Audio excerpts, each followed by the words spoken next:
সেই সমস্ত দুর্নীতির দুর্যোধন আর অন্যায় অত্যাচার অবিচারের দুঃশাসন শাসনকে দমন করে ধর্মরাজ্য স্থাপনের লক্ষ্যে আমি আজ থেকে ঝাঁপিয়ে পড়বো আমার কর্ম কুরুক্ষেত্রের রণাঙ্গনে। আচ্ছা আচ্ছা, আপনি বলুন তো কে আপনি? আপনার এই কণ্ঠস্বর আমার ভীষণ চেনা। গৌরী, আবছালোয় গৌরী আমার কণ্ঠস্বর চিনতে পারলেও আমাকেও চিনতে পারেনি। না, আমি এখন এখান থেকে চলে যাব। আপনি আপনি বললেন না তো আপনি কে? কি শুনুন না, দেখুন আমার আমার এই পার্সটা পড়ে গেছে, দয়া করে আমার পার্সটা একটু তুলে দিন না। আমি যে অন্ধ, আমি কিচ্ছু দেখতে পাচ্ছি না। ঈশ্বর, গৌরী গৌরী অন্ধ হয়ে গেছে। তুমি আমাকে কি শোনালে ঈশ্বর? আশ্চর্য, লোকটাকে আমি বললাম যে আমার পার্সটা তুলে দিতে, না তুলে দিয়ে লোকটা এখান থেকে চলে গেল। না ম্যাডাম, আমি যাইনি। এই নিন আপনার পার্স।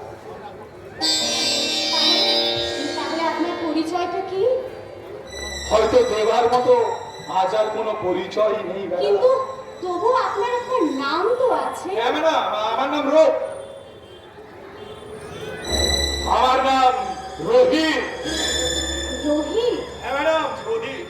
ম্যাডাম, আপনাকে ওই নির্ভুল লক্ষ্যে পৌঁছে দেওয়ার জন্য যদি আমি বাড়িয়ে দিই বন্ধুত্বের হাত। কি বললেন? হ্যাঁ ম্যাডাম, বন্ধুর পথে চলার জন্য আমি কি আপনার বন্ধু হতে পারি না? হ্যাঁ ম্যাডাম, মানে ওই দুঃখের সিন্ধু পার হওয়ার জন্য আজ থেকে আমি আপনার বন্ধু হয়ে চিরস্থায়ী হলাম। আমি ধন্য রোহিত বাবু।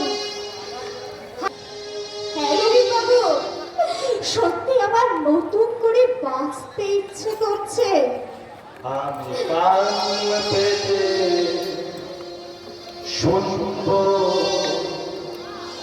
যা শোনাবে বন্ধু,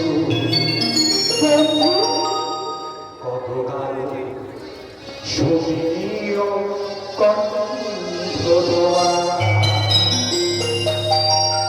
হাত ধরে থাকবো যে বন্ধুর